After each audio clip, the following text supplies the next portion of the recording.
Good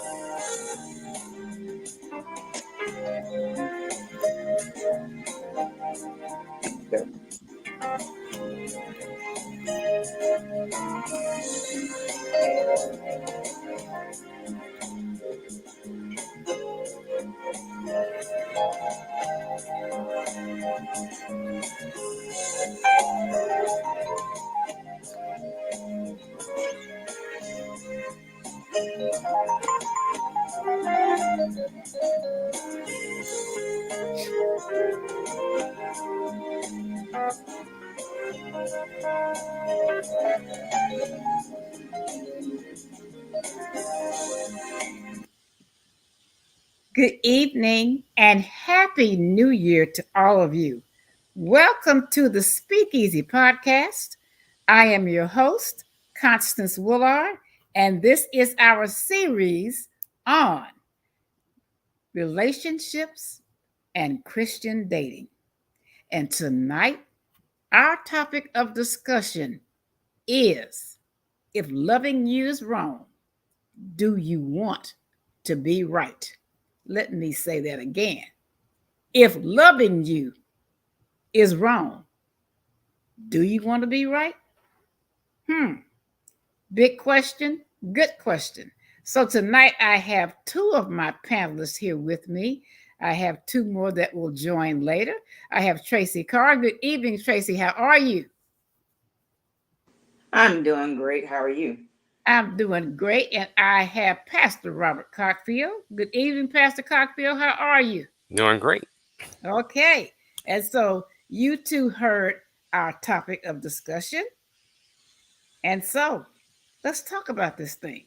You know, relationships happen every day. Relationships start, relationships end.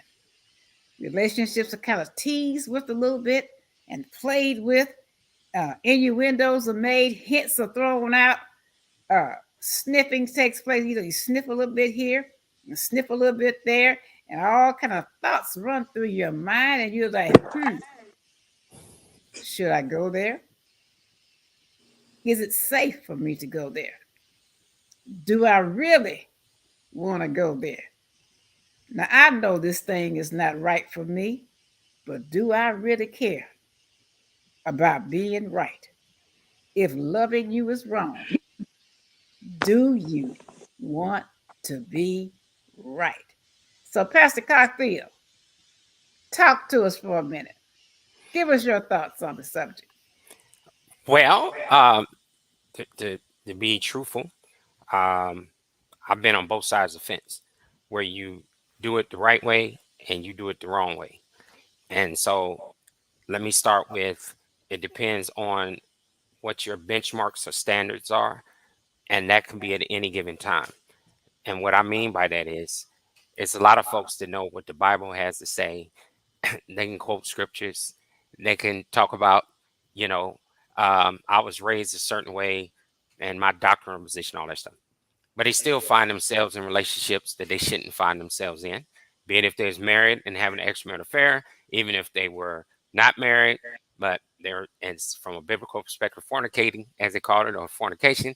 Or it could just be that, and I use this term very lightly because I don't want it to be misconstrued, but as some street folks would say, being a whore, just out there, just doing your own thing and just, just ripping up all kind of geographical locations just to find sexual pleasure.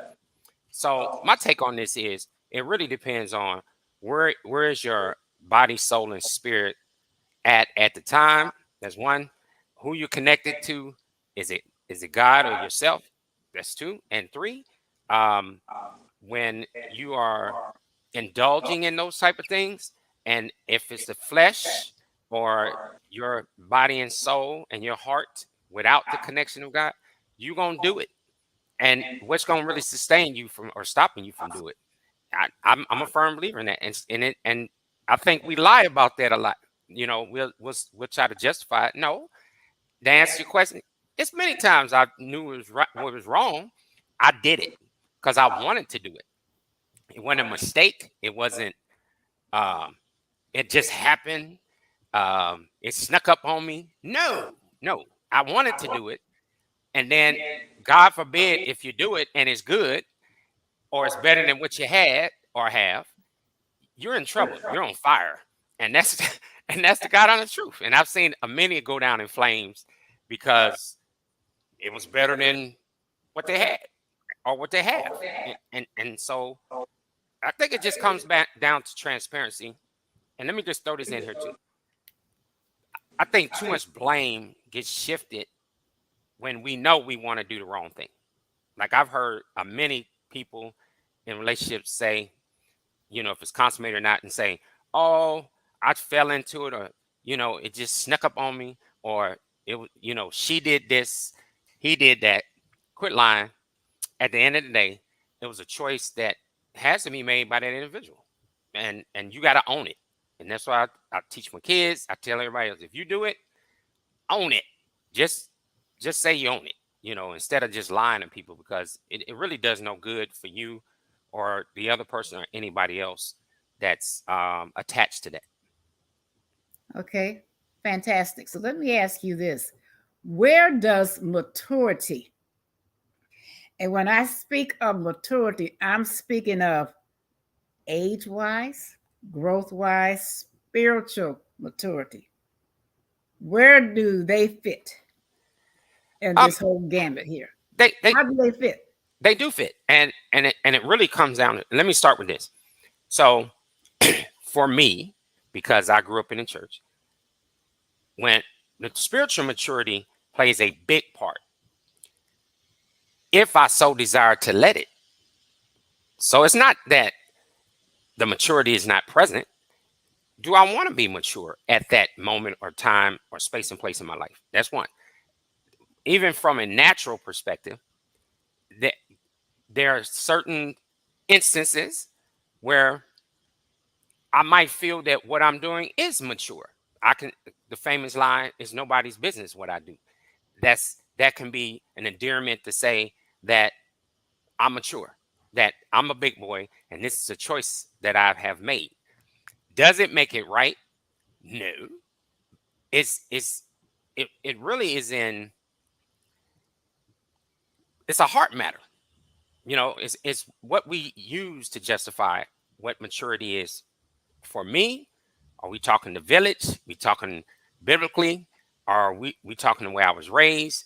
I think it really just comes down to, again, what are you subscribing to to really define what that maturity is. And I'm gonna throw this out here. We talked about this before on your show. I'm the first to tell you, I come up from the streets, and I came up where parents, siblings, everybody said it's okay, you know, do you, long as you're not messing or bothering nobody else. That's a sign of maturity. So see, it just depends on your center of reference and the environments that you are in and what you subscribe to that really defines from an individual perspective what is maturity when it comes to that. Okay. So now I'm thinking more of from life experiences, Hmm. and maybe something I would have done in my 20s, 30s, 40s. Now, where I am in this stage of the game, I won't entertain it. So Okay. that's my interpretation of maturity. Spiritually, it's wrong. Yeah, it may look good, but as we all know, everything that looks good is not good. True. It looks good, sounds good. Hmm. You got this person talking to you, and I mean they coming on hard, and they coming strong, and it sounds good. But we all have that little inner being that tells us, don't go there, Well, I mean, leave it alone. let's be transparent about this too. Okay, Okay, okay, so you're right. There's certain things I did early on in my 20s, even from a sexual perspective, that no, I wouldn't do now. But the act may be the same. It's just that I'm not, I'm just being clear about this. But say I won't have 4 or 5 friends, or women, or whatever you want to call it. Friends with benefits is what they Yes, call yes, yes. I it. mean, I just won't have 5 of them or 10 of them or whatever. Okay. So them, Okay. so I wouldn't do that like I did in my 20s. Or here's another one. And from a male's perspective, okay, I'm not gonna mess with somebody in their 20s or 30s or whatever because I'm hitting 60. So that's that's almost like child molestation. I mean, I don't want to do that. I mean, that they could be my child. So no, I wouldn't do that. So I think again, it just depends on what you define as, going back to what you just said, maturity at and what rules of the game that we want to play at this point in our lives. And it's not to say that I won't do certain the same act. It's just that I would just do it different. And that's transparency. And I don't think we want to talk about that kind of stuff. We don't. We just want to we want, the mature thing, it seems nowadays, is just to lie about you doing it, period, and say stay out of my business versus just be transparent enough to say no. I'll do this. I just won't do it the way that I did it before. I just changed the rules of the game. That happens every day, and I don't care who you are. It's happening in churches. It's happening on the job. It's happening in family dynamics. That's the truth. So I know some old heads that's still doing some stuff that I would consider, is that, man, aren't you too old for that? And they older than me, but I have to be careful with that because I don't know the history behind them.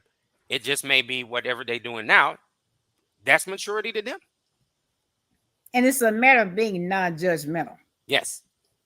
It comes down to being non-judgmental, but at the same time, being transparent.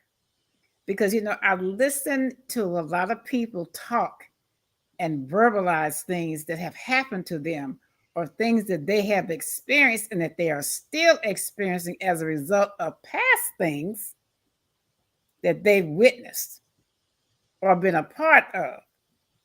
And they are searching for truth, and no one has given them that truth. And so that's why I felt that this topic was so important. I had a gentleman tell me one time, and at the time we were both in our 50s. Hmm. And he said to me, well, I prefer younger women. And I looked at him, I said, oh, yes, that's what I prefer. I said, okay, no problem. If that's your preference, we all have preferences. Mhm. So I'm going to allow you to have your preferences. So I backed off. And then when he didn't hear from me for a while, he's like, what happened? I said, well, you told me that you had preferences and that you preferred younger women. So there was no need of me further entertaining a relationship with you because of what you said to me. And he says, no, you misunderstood me. Listen to what I'm saying. I like young women. Don't get me wrong. He says, young women are fun. They're exciting. But when it comes down to building the farm, Mm-hmm. young woman is not it. No. You need a woman of substance. Okay? You need a woman that stands for something. You need a woman that knows who she is as a woman and as an individual. That's what I'm talking about. He said, a young woman, 1 o'clock in the morning, she thinks it's fun to get up and run to McDonald's. He said, well, I'm not going to McDonald's at 1 o'clock in the morning. He says, first of all, I don't eat McDonald's. Aha. I'm not going to McDonald's at 1 a.m. in the morning. He says, so you misunderstood me. Yes, I like looking at younger women. They're nice to look at. They are fun. But when it comes down to me and the perfect mate that I choose to build the farm, young woman is out of the question. Out of the question. And so, Tracy, you have been quiet tonight. What are your thoughts on this topic? Ooh-wee. That's a powerful question, and you know me. Sometimes I can be very deep Well, come and on. wonderful. Come on with it. Yeah, for me,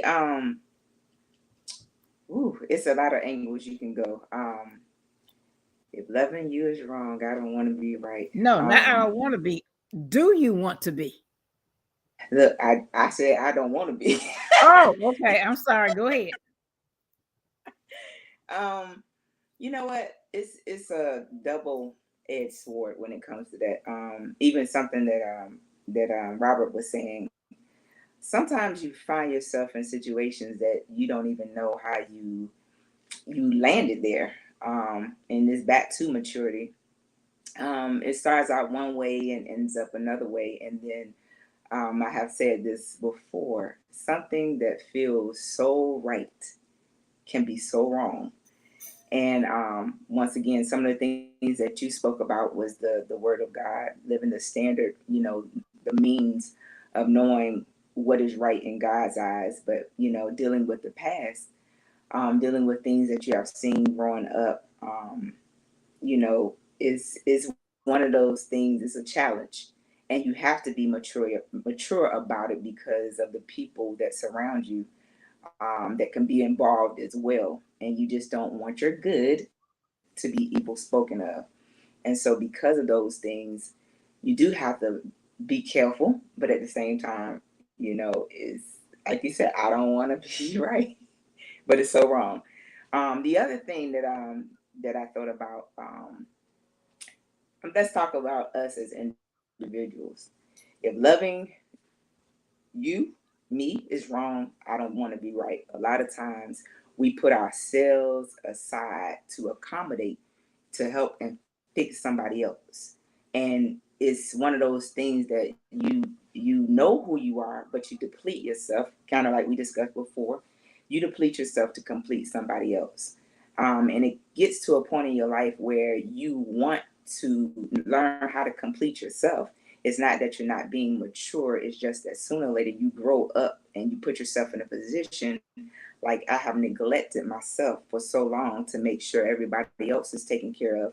And then you have to ask yourself, well, what was your expectation of taking care of that other person? Because um, it comes off like you don't love you, but you do. It's just a part of your characteristic, so it's like, what do you do with that? And so that is something that I'm learning. And I think I had said on a different show about 2023, about me, but I was sharing with, I believe it was Robert, about it's not that it's about me. It's the fact that if I'm no good to myself, how can I be good for anybody else? So that's the type of thing that, I think. And for this year, I said, God, I want to be better. I want to be more mature, even when it comes to your word. I want to live by the standard of God, but at the same time, we don't always get it right, and you don't know what life obstacles. That's why I said, I was saying something about chapters in a book.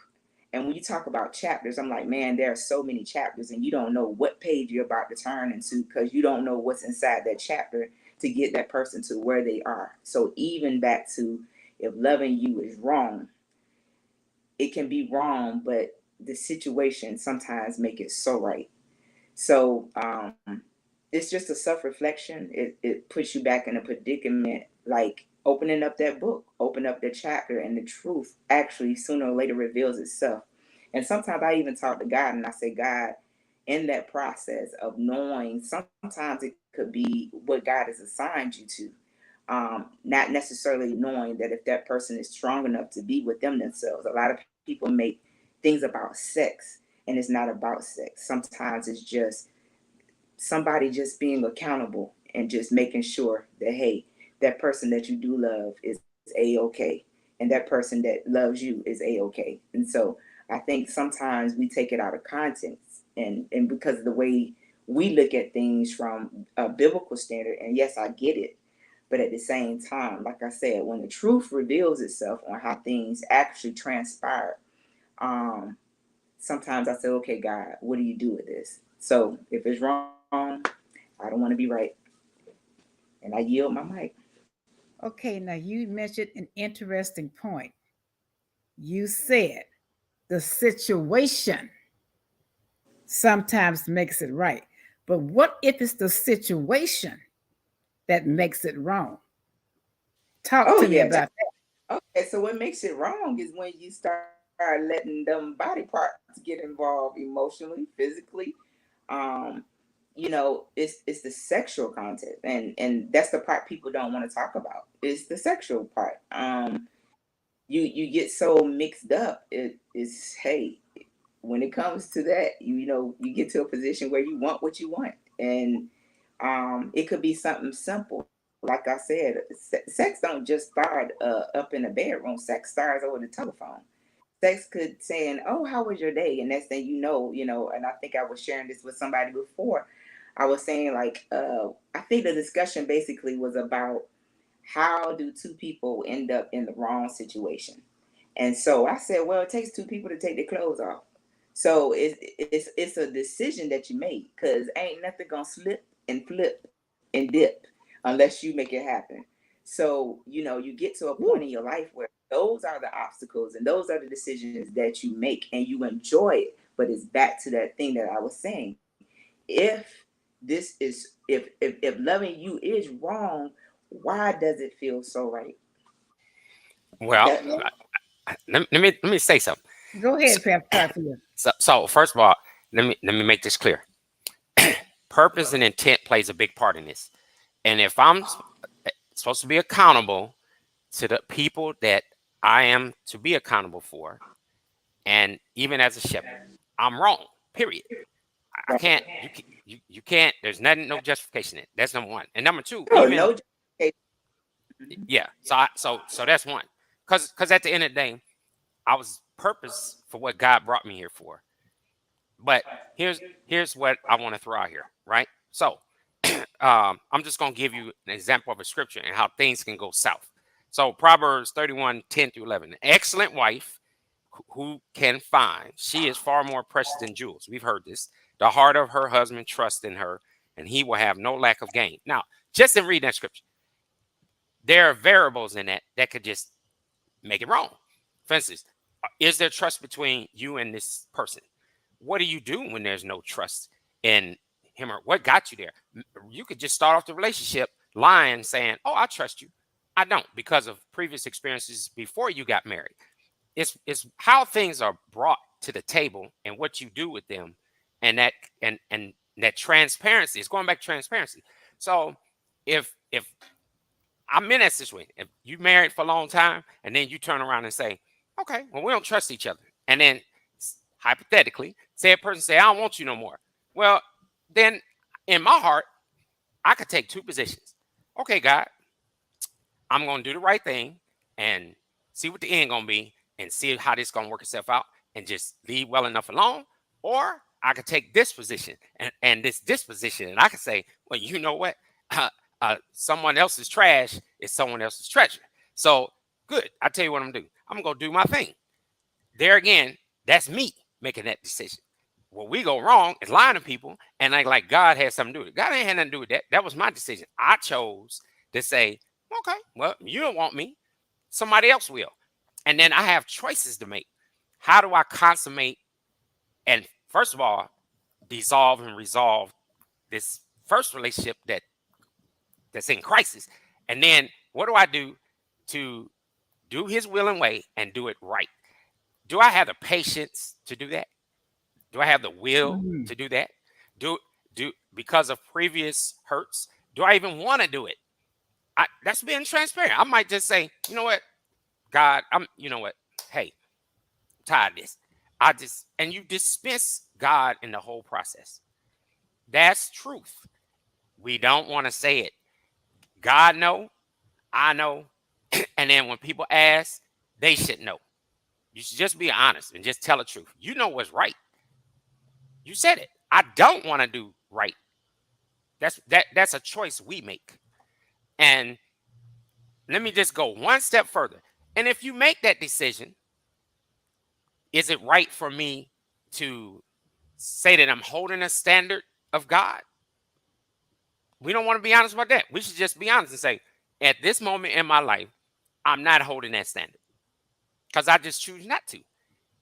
Like Tracy said, is it really about sex or when it? No, that's just right now. I'm in the desert. I'm dry. I'm just this is where I'm at. That's transparency, and I think that's what people just looking for. That if we do more of that, where we're at, we all can learn something. Tracy, you just threw out some terms. Flip, dip, and what? Flip, dip, and I don't know the other one I said. I Hold on, it's forgot gonna what you come back said. to me. I meant to write it down. Flip, dip. I said, ooh. You said Flip, flip, dip, and slip. Okay, flip, and dip, and slip, skip. Okay. step. But what I was gonna say, piggyback on what Robert just said. This is the thing that I believe, especially when it comes to leaders. I think as far as being transparent and being very, very honest. I was sharing once again. When I would go through my little tests and trials, the first thing that people say, and you call yourself a woman of God. I said, no, I don't call myself a woman of God. I am a woman of God. There's a difference. But the thing is that I am not perfect and I do fall. But I have to ask myself during that time of that fall, am I trying to be the little God myself?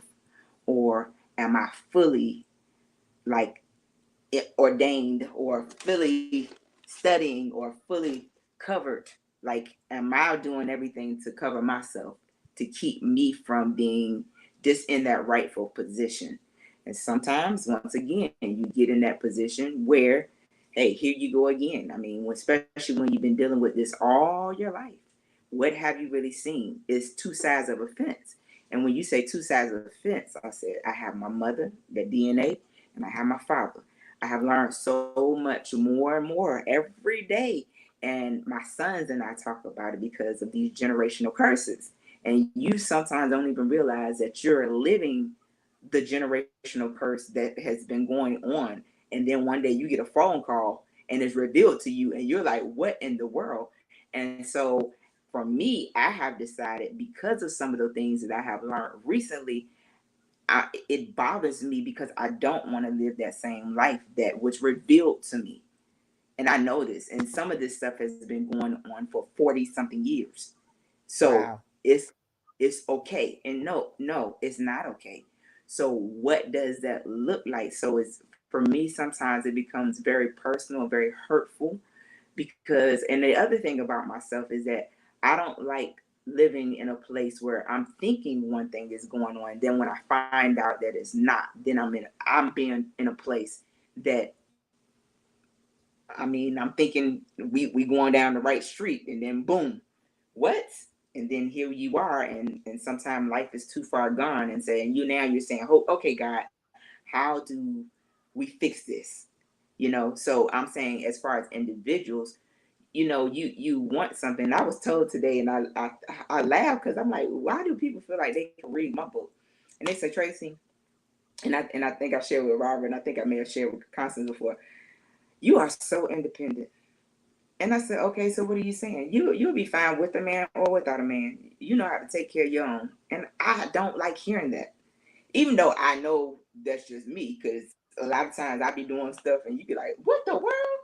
But I don't like hearing that, because at my age, I want to enjoy life. I want to share, with that person or somebody that I can just go hang and just, like I said, enjoy living life.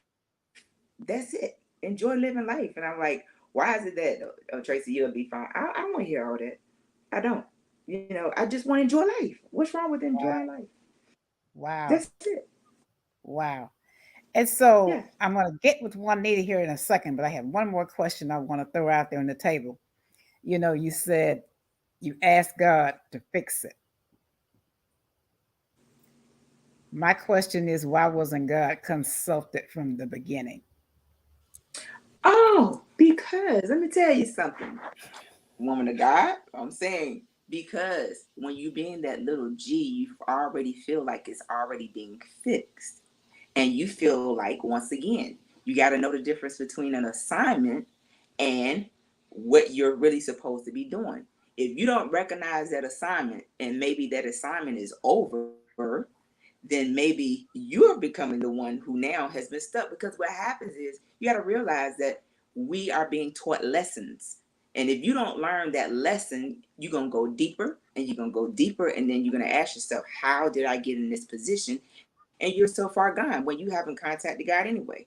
And for me, I'm a dreamer. So because I'm a dreamer, you got to be careful even what you dream, because what is really being revealed. So you have to ask God, and know God and learn to hear what he's saying.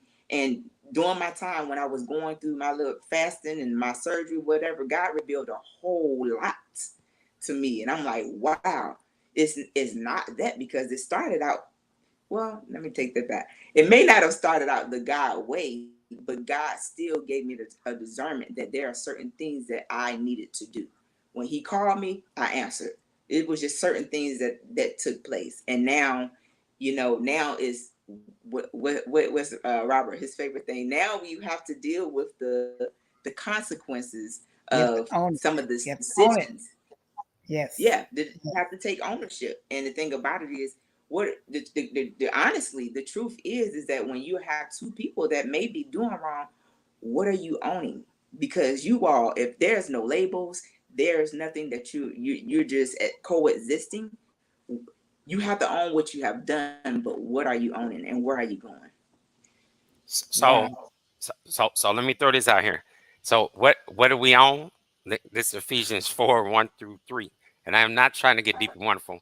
This is Yes, first you of are. all, no, I'm not. She asked a Okay. question. It was transparency. She asked, "Why didn't you consult me in the first place?" Okay, so passes. I therefore, a prisoner for the Lord, urge you to walk in a manner worthy of the calling to which you have been called, with all humility and gentleness, with patience, bearing with one another in love, eager to maintain the unity of the Spirit in the bond of peace. And guess what? If I'm not at peace, I'm gonna get a peace. That's just being transparent. I'm sorry. when, when we not in the right alignment with God, that's what happens. And nobody want to talk about that. So I done learned, seen, done it myself, even as a leader. Guess what? If I'm not at peace, I'm not aligned spiritually. My spirit ain't connected to God's spirit. I am not listening to God. I ain't talking to God. And another peace is present. That peace is gonna be the peace that you're gonna be dealing with. Now, that's the Okay. truth. Okay. So, all Was right. that Thank you for authenticity. what scripture was that? Okay. It That came from Ephesians 4, wasn't it? Ephesians 4:1-3. Okay. All right. So, one need a good evening, and thank you so much for joining. You've heard all this discussion, you've heard all the commentary. Your facial expressions have shown some shock. So, come on and talk to us about it. If loving you is wrong, do you really want to be right?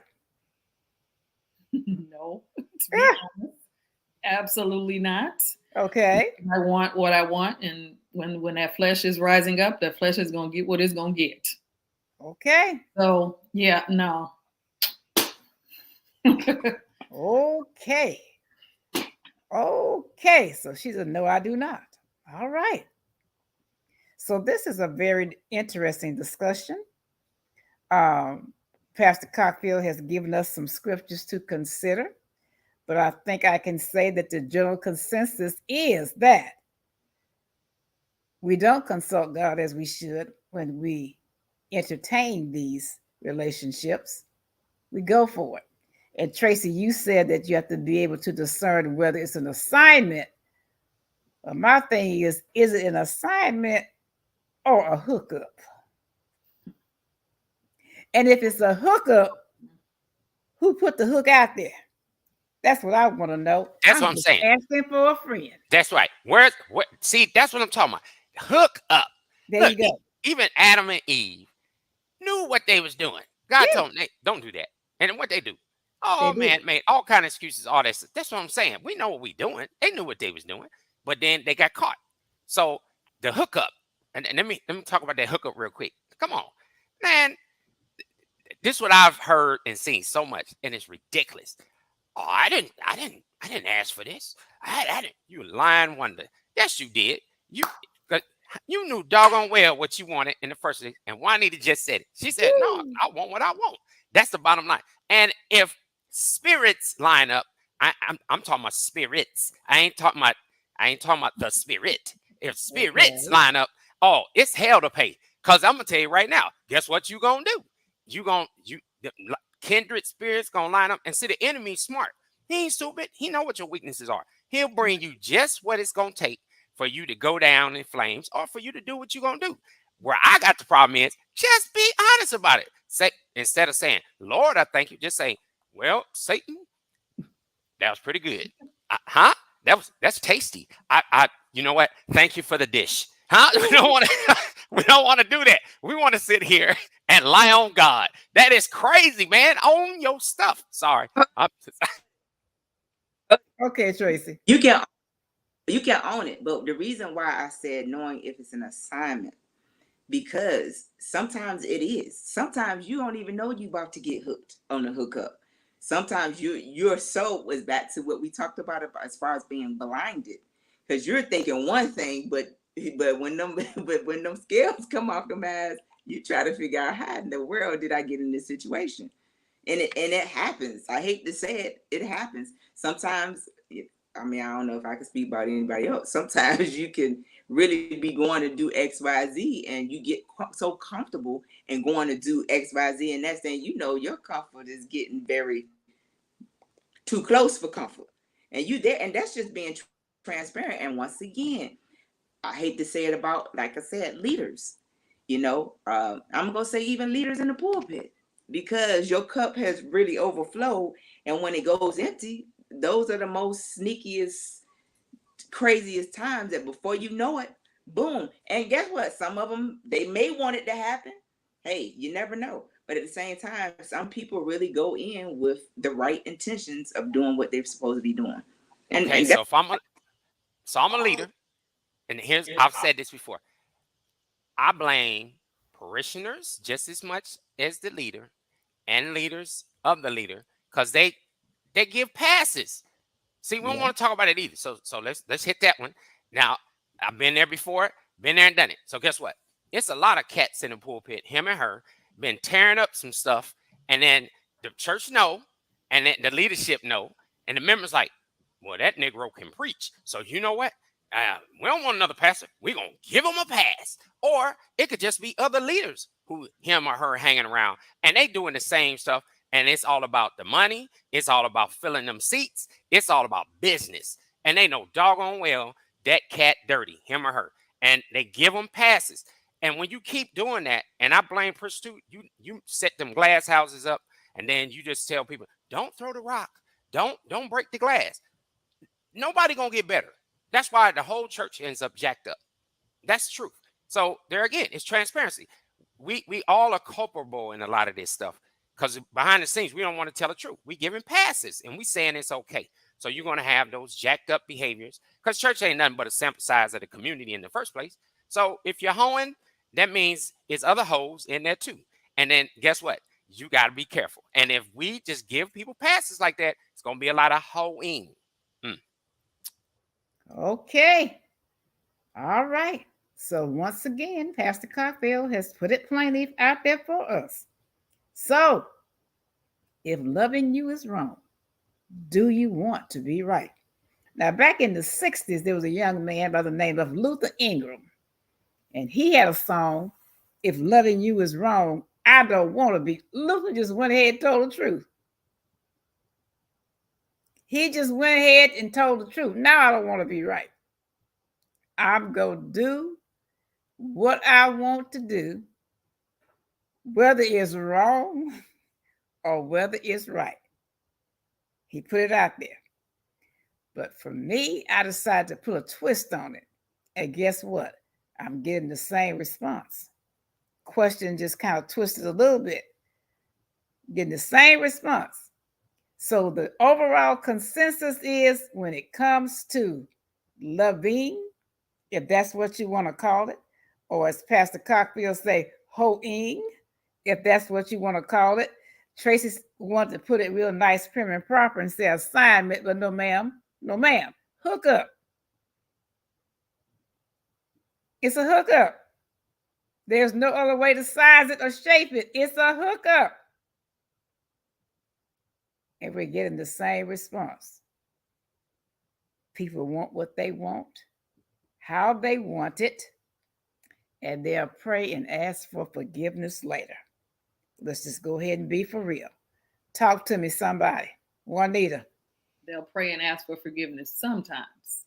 Okay. If they want what they want, then ain't no being sorry on forgive me because they're going to do it again. So Okay. sometimes they'll pray and ask for forgiveness. Okay. Most So you times said when sometimes, they're not caught, all. yeah, most times when they're caught, then yeah, okay, now let me ask for forgiveness because I should have been doing this in the first place. Mm-hmm. But yeah, now when you Okay. want what you want, you go get what you want and don't care what nobody says about it. So when the person gets caught and they say they're sorry, are they sorry because they got caught, or they're sorry for their actions? Hmm. That's a good question. No, I can give you that one. You sorry for both because you didn't Okay. got caught and you're sorry for your actions. And let me explain this. And then guess what? You pray God don't break your just go on and break your back. Just go on and smoke you because we know again know what I'm doing. I'm just saying, can you give me some grace and mercy? Can you, man? That's what we do. And people don't want to. They don't want to talk about that. Like, okay, God, now let's dismiss what I'm doing. Let's pray. Let's pray about the weather. Let's pray about the something else. No, let's skip that subject. It don't even have to be a relationship. We do other stuff that we know is sinful, and guess what we do? We dismiss it, still call ourselves communicating, talking with God, and hope and pray He give us a pass. That's because we know what we're doing. Now, I feel this way. Maybe this is too strong what I'm about to say, but Lord have mercy, church, the institution has taught us to lie so much. One minute they saying live holy, live right. Don't do this, don't do it. Then when they then some it depends on who it is. Then they say, oh, you know what? It's okay. God will forgive you. God, okay. Then the next minute, then it depends on who this other person is. Oh, you're going straight to hell. Well, which one is it? So I'm just like, it's some days I'm just like, well, what the hell? Are we all going to hell? What the hell we doing? What in the hell just happened? It's ridiculous. And that's that. I think that's riding that fence. You just riding the rails. You saying, Mhm. okay, that's I ain't got smoked or lightning hit me or nothing yet. So let me see how far I can go with this. That's truth. That's what we do every day. And it ain't just relationships is just sin, period. And we know it. And so, you're right. I hook up with somebody. That's what I'm doing. I'm just hoping that it work out. That's it. So let me throw this out there. So you find yourself in this awkward, or maybe it's not awkward, Mm, in this position, mm. and you, even though you know it's wrong, but you desire that it materializes into something. Number one, how can you have that expectation that it materializes into something that's going to be blessed by God? Number one. And number two, how can you expect that God will bless that mess? Talk to me, somebody. Uh, By um, lying to yourself, that's what you're doing, lying to Okay. yourself, Okay. expecting Okay. God to Thank you, bless your Juanita. mess. Thank you, Juanita. Pastor Go on. Cotfield. uh, she's right. And guess what? Now, and here's me. It comes to a point to where you have to just surrender to what you're doing and know it's wrong, and then just say, okay, God, what what is right, and then be willing to do it. But we still stuck on the first phase of this, what you just discussed. Oh man, he can't. He's not gonna bless it until body, soul, and spirit line up with his spirit, and we get realigned back to what our purpose and intent was in the first place, and why he got us here. And then I can't make it about me. This is not about my desires or none of this. It's about his will and way. And I think we just don't want to. That's hard on both parties, whoever it is. That's hard, especially when you have gotten so far out there, you don't even remember. No, it ain't remember. You don't even really know how to get back where you should, especially when you made a jackass of yourself. And I said just what I just said. You made ass of yourself. You go out here and do this crazy stuff, and then now people are like, oh, do I even trust him or her? Do I even believe what they have to say? There's a lot of ground that needs to be covered. Do I even have the strength? Well, in God I do, but do I even want to deal with God after I've disappointed him too? And I've been there where I just say, you know what? I don't want to read. I don't want to pray. I don't even want to talk to him. Now it's like, you got an option because God ain't going nowhere. But these are truths. We put ourselves in those positions. We would love to get it fixed, but where are you at with God and where are you at with yourself spiritually? That's tough. That's the reality, being real. So And so let me ask this question: when you say I don't want to pray, I don't want to read, is it out of fear that you're running from God and trying to hide from God, or you're not ready to face God? all the above. I don't Okay. want to face them. I don't. It's like having sex in a hotel and the Bible is right there in the drawer. All Now right. you I'm sorry, y'all ain't never done that before, but this what happened. I don't want God to see me, man. Dude, word right there. What you doing? D- That's the same thing. What am I doing? Where you hiding? God ain't going nowhere. He's still there. So that's me as a human being thinking and believing that if I just don't talk to Wow. him and shut up, that he gonna leave me alone. No, he is not, and No. the devil not either. So you got double trouble. And that's, you know, and that's go back to the garden, double trouble. Enemy set you up. Jesus in the wilderness. What the enemy try to do? Jesus had some double trouble. I'm here to do the will of the Father, but man, the enemy is trying to trip me up with the word. That's reality. That's another thing from a spiritual perspective and natural perspective. We deal with both every day. And I think we just think that the devil is dumb. He's not dumb. Lucifer in his previous glorified state, Satan in his present state. He was in heaven, got kicked out. The cat know how the game is played. When we try to outsmart him too, we stupid. So it's it's double trouble. Double trouble. Yes, we think we can shut God down by being quiet. And we think the devil gonna leave us alone. No, he's not. He come to kill, steal, and destroy. We're giving him a pass to do his job when we call ourselves shutting God down. It's impossible. So either way it go, you're done. It's Wow. trouble. That's the Wow. reality. Wow. And you know, I like the way you said that about Lucifer and his cats know how to play the game. And you're right. I never looked at it like that, but yeah, they know exactly how to play the game. They know exactly where to place you and who to bring into the midst to make that thing go awry. You're absolutely right. Wow. So, does anybody have any final comments or anything they would like to add to this discussion? Tracy, I'll start with you. Yes, Robert, he has said something very powerful. And one of the things, you talking about God can't bless the foolishness. But I realize is that when you're dealing with two people, sometimes we lie to each other because of what we feel that we want. And if you already know that God is not going to bless it, why keep wasting your time? So my thing is God first in everything you do. If you can come up here and say what God is not going to do or bless it, then why keep putting yourself in a lie? So that's Wow. Wow. Thank you, Tracy, so much. Thank you so much. Juanita. Well, I would have to agree. I mean, why lie to each other? You know that God is not going to bless any mess. He's not going to bless a hookup. Okay. He believes in marriage. So stop lying to yourself and stop lying to each other. Okay. Pastor Cockfield. The lies we tell. That's Okay. my comment. The lies we tell. And Okay. and listen, I appreciate what both of them just said, but this is going back to that transparency. Again,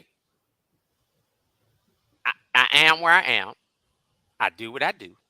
I gotta own what I do. And is it really about lying to anybody? It's just being honest enough to say, this is where I'm at. And yes, for every cause, there's an effect. For every action, there's a reaction. And are you willing to take it? Are you willing to deal with it? Are you you got to own it? Because apparently you are. If you let it go this far, it, that's it. That's being real. Like I don't know. I think the expectation is we all want to hear certain things, but do you really want to hear where a person's heart really lies? And can I handle that? Because if you are with somebody and they telling you, okay, this is where I'm at. And I want it. You started out with it. I want to do wrong. There you go. Now we're Okay. talking a whole different subject. If you said, "Oh, I want to be right," that's a whole nother way of living. That's see what I'm saying. So you gotta just which lane we in. It's gotta call it what it is. Okay. Amen. Thank you so much. Listen, guys, I want to thank each of you for coming tonight and being honest and open and giving your insights on this topic. I thank each of you for participating in the discussion and keeping it real. That's the main thing. The three of you kept it real. And that is what people need to hear. People need to hear the reality and the authenticity of life issues.